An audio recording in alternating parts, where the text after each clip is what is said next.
we're guaranteed the rights to an education and an opportunity to express ourselves at the ballot box. They understood that education and the right to vote would be our only path to improving the quality of lives.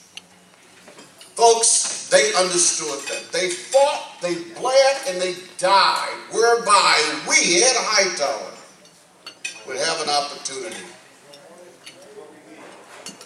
to stand before you tonight. Would have an opportunity to travel across this world, this little poor country kid, as my siblings, reared in the South, moved here when I was 9th grade, and the arms, the Joanne Shepherds, Chuck Shepherds, and many others who reached out and embraced us as we moved here from the South. If it were not for those individuals and the battles, the encouragements, I would not be here tonight. They understood that education, again, is their only way to a quality life. If they could do all of that, why can't we respect the struggles by demanding that our young people put forth their best effort in the classroom? Stop the unnecessary killing. Work hard and make an honest living to support their families. Stop fathering and mothering multiple kids before the age of 21. Why can't we demand those kinds of things? When they fought and bled for us, why can't we? That's the least we can do. The least we can do.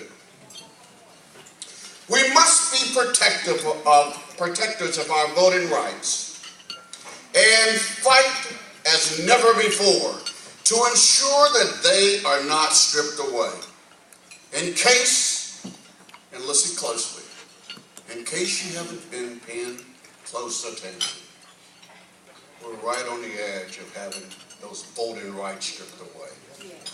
If you didn't notice, back on February 27, 2013, the Supreme Court of the United States heard, and I'm sure we've got a judge here who knows very clearly what I'm saying, heard oral arguments about the constitutionality of Section 5 of the Voting Rights Act. The 1965 Voting Rights Act was passed to eliminate the stronghold of fear and intimidation that prevented people from their right to vote. Folks, we're on that edge. We're on that edge, and if you don't understand, it's getting more and more difficult for our young, poverty-stricken young people to get into a good college these days. You think that's by accident? Let me assure you it's not. As activist A. Phillips Randolph stated, a community is democratic only when the humblest and the weakest person can enjoy the highest civil, economic, and social rights that the biggest and most powerful possess. And let's go to a Caucasian. President Lyndon Johnson, who signed the act, stated, "The vote is the most powerful instrument that ever devised by man for breaking down the injustice and destroying the terrible walls which imprison men because they are different from other men." Let me just go back and again bring you back to Section 5 of the Voting Right. The heart and soul of what we are about. The recent federal election is the clearest evidence of various forces attempting to take away voting rights of citizens across this country. Attempts such as changing the procedures pertaining to voter registration. I bet you never heard of that. Well, let me just tell you, that's what we were deprived of years and years ago. Redrawing district lines, changing polling places, locating qualifications that would have disproportionately adverse effect upon people of color. Without Section 5 of the Voting Rights Act, we will see more and more states attempt, as was the case in South Carolina and Texas, restricting voter ID laws where 34% of registered voters of color would have been disenfranchised. Redrew district lines to prevent Latino voters from going to the polls. Wait a minute here. I think in 1965, something magnificent happened to give us an opportunity. If we're not careful, folks, if we're not careful, if we don't become more vigilant, and we don't pay close attention, we will find ourselves losing out again. Education is the engine that drives dreams, and without it, our hopes and dreams only diminish. I alone, with my brothers who are here tonight, and sisters, the ones who could not be here, we've had a strong civil rights figure in our lives. You see, our civil rights figure was our mom, Daisy Robinson, 82 years old or young. She's lying in the hospital tonight.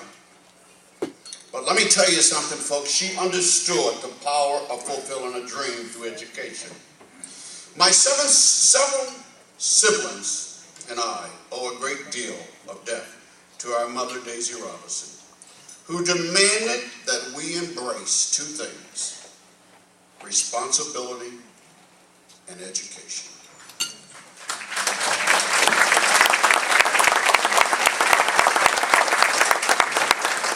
She only went to school for a short period of time. Back in the South, growing up in the South, she didn't have the opportunity that I had. But she understood the importance of an 8th, 9th, 10th grade education. And as she reared, and most of you folks have watched we folks grow up here at Alton, she only had to go to school one time and it wasn't for me. Now, maybe that brother is in the room tonight. I'm going to leave that as an open-ended question that you may want to ask. Okay. Here are the basic principles that she demanded. And it didn't take an education to do this. Hard work. Discipline. Go to church.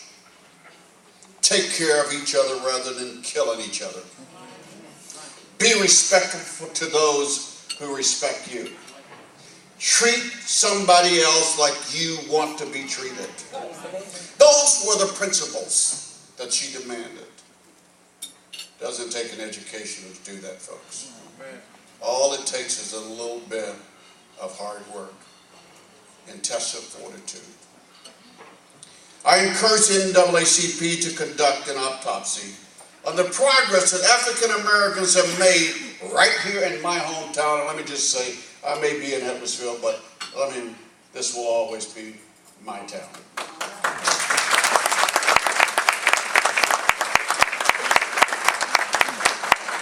This will always be the place where I got my start. And I will never forget all of the wonderful people that have helped Ed, Barbara, and the Hightower family along the way. But Mr. Gray, I'm going to challenge you and the NAACP to do an autopsy of the African American and what progress we have made over the past 10 years. And let me give you your assignment. The assignment is check and see how we have progressed educationally over the last 10 years. Business ownership. Education of our young people regarding the importance of voting. initiatives to reduce the amount of violence among our African American youth. I believe, Mr. Gray, that the report would read, cause of death is failure to take the next step. Failure to improve and respect what our forefathers have done for us. We've forgotten it. And we have to go back and we have to say no more. We have to go back and say that starting today, we're going to get out and we're going to demand certain things of our young people. It's not too late. And don't get me wrong here, folks. Yes, our country, our government has failed us. And let me say our government can do a lot better. And let me just say, it's not by accident. If the United States can invest billions of dollars on a monthly, weekly basis to support war and lend billions to every country outside of the United States, then why can't we commit to putting people back to work right here at home? Why are our schools continuing to deteriorate? Why is there so little medical care for the poor? And why are our prisons and jails swallowing up an ever-increasing number of young men, particularly young black males? Right. It is during these times of crisis that the NAACP must demonstrate its strength and be that voice, ensuring that our children get a good education. And we can start, folks. We can start now. It's never too late. We can start now by demanding that our parents take a seat in their child's classroom. We can start right now by demanding that our parents go to school and know who their child's teacher is. I said to you when we were going to school, 8 kids. My mama, okay, she went one time. And she told us before we went, I'm not sending you to school to fight. I'm not sending you to school to tear up those good clothes that we can't afford. I'm sending you to school to act like you've got some sense, and if you don't have some sense, I'm going to teach you some sense. Folks, that's what this is about. We can blame everybody that we want to blame, but it comes down to when are we going to start holding ourselves responsible? Mr. Gray, we got to ensure that our kids get a good education. We got to ensure that those parents take a seat in the classroom. The seat would require parents to know where the children are at all times and who they are calling their friends. You know, when Jennifer and Julie were growing up, and Barbara and I, we are very proud of both of them. Let me be clear. If they came home and said, well, Sally got this, then that ensured that they were not going to get it.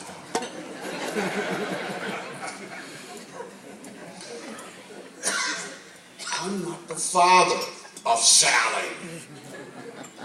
Barbara would say, I'm not the mama of Susie. Do you understand that?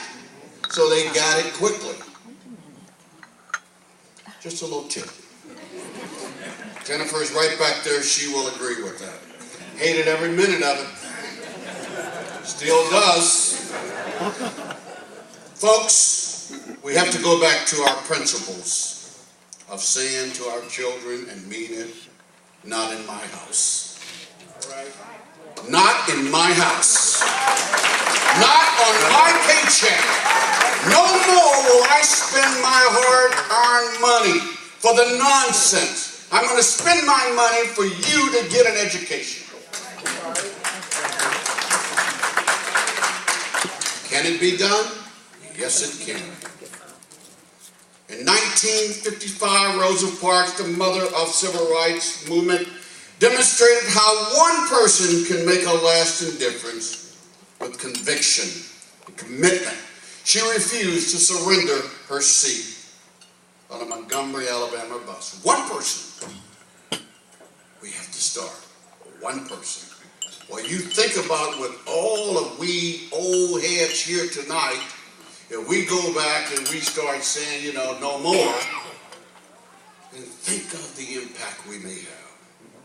Civil rights leaders such as Rosa Parks and Dr. Martin Luther King are symbolic examples of how a few spark a movement. Why can't that start right here in Albany? By advocating that every African-American parent commit to taking that first step by saying to their children, I will not tolerate anything but your best. You will not only respect yourself, but you're going to respect others. No longer will I tolerate your failed attempt in the classroom. The late U.S. Congresswoman and civil rights leader Barbara Jordan, speaking at the Democratic Convention in New York on July 12, 1976, said, there is a question which we must answer in 1976. Are we to be one people bound together by common spirit, sharing in a common endeavor, or will we become a divided nation? I asked the same question in 2013, and let me be clear. Education is that great divide. Education will define and determine our future. Education will determine and define our dream. As a young kid in the South, working in the cotton fields, working hard, wishing and hoping that one day things will be better. Praying that one day that I would be able to have more than one pair of shoes. But a dream. And I never gave up on that dream, have allowed me to get an education, to get a doctorate degree, to go to the White House, to represent the United States of America on 5 international occasions, to do something that no other African American has done in the history of college basketball, to work 12 Final Fours.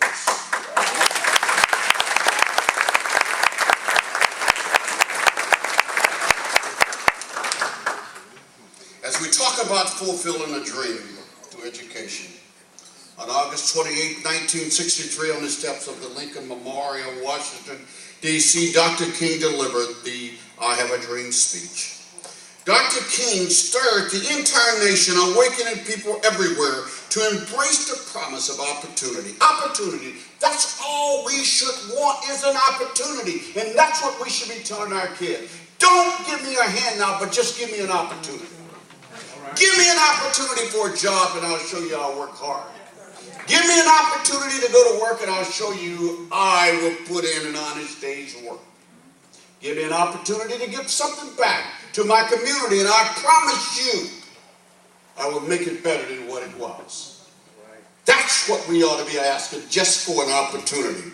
I was 13 years old living in the South, the second oldest of 8 children. My mother struggling to raise us, working in the cotton fields and hoping that one day her kids would have an opportunity to live a dream that she did not have that opportunity.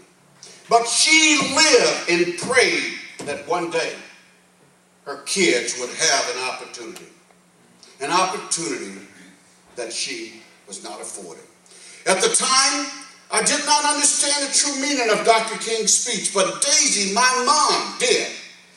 She may not have been able to fully comprehend or express its full meaning, such as guaranteed, listen at this, guaranteed to inalienable rights of life, liberty, and the pursuit of happiness. She didn't understand the inalienable. But let me tell you what she did demand. demanded our best. She demanded honesty and fairness. She demanded respect for others and their property. Our best effort in the classroom. She demanded that we attend church, and guess what? She didn't send us. She took us. Our mother had a dream that her 8 children would one day live in a nation where they would not be judged by the color of their skin, but guess what? By the content of their character. And all she said, I just want you to have an opportunity. And if you get that opportunity, you better take advantage of it. If you don't take advantage of it, you're going to have to deal with me. We did not want to deal with her. Daisy's dream was not won by fleeing passion of eloquent words, but by persistent that her children go to school and get an education. Through her many acts, listen, most of you know my mom. Her many acts of kindness, decency, and human kindness. By staying on her knees praying, oh my gosh, and by not sparing a rod. Her dream was her children would someday be successful. We must place greater education demand on our children. We must collectively say no more. As President Obama stated during his inaugural address, we are true to our creed when a little girl born in the bleakest poverty knows that she has the same chance to succeed as anyone else because she's an American. She is free and she is equal. Education is the equalizer. It is the only way that we can have any hope of fulfilling our dream for our children. Without education, we will continue to see thousands of families going hungry. Thousands of families being victimized by starvation, denied proper health care, denied the opportunity to make a decent living. At times, the NAACP, Mr. Gray, has been accused of being a rabble-rouser, troublemaker, agitator. But in the final analysis, the NAACP has been that drum major for justice, peace, righteousness. Mr. Gray and the entire NAACP, we're calling on you to recommit to being a rabble-rouser, troublemaker, and champion for education of our young, the homeless, elderly, unemployed, who are living on the outskirts of hope. Citizens who are forced to wait hours to exercise the right to vote. Demanding that parents become stronger partners in their children's education. Stopping the unnecessary killing of young people, such as our young black on black crime. Such as the 20 young innocent and vulnerable babies who lost their lives, who had their lives taken in the shooting of Sandy Hook Elementary School. The NAACP must speak loudly and passionately and unrelentlessly for the change in these areas. The NAACP must speak out against talk show hosts, blacks and whites, who feed the violence, practices of hatred, and evil deeds, and only further encourage violence toward innocent and the vulnerable. In closing, our civil rights leaders did not live and die to create a world in which people continue to kill each other with such recklessness. They did not live and die to see families destroyed and communities abandoned. They did not live and die to see our young children fall further and further behind educationally. They did not live and die to see our prisons flooded with our children who have the potential for happiness and success. They did not live and die so that hope would disappear. I say to the NAACP, continue to be that drum major, that drum beater. And again, I want to congratulate Jim Gray, the NAACP, and this entire community for all that you've done through this 45 years. And thank you for what you've done for me, and I shall never forget it. Thank you.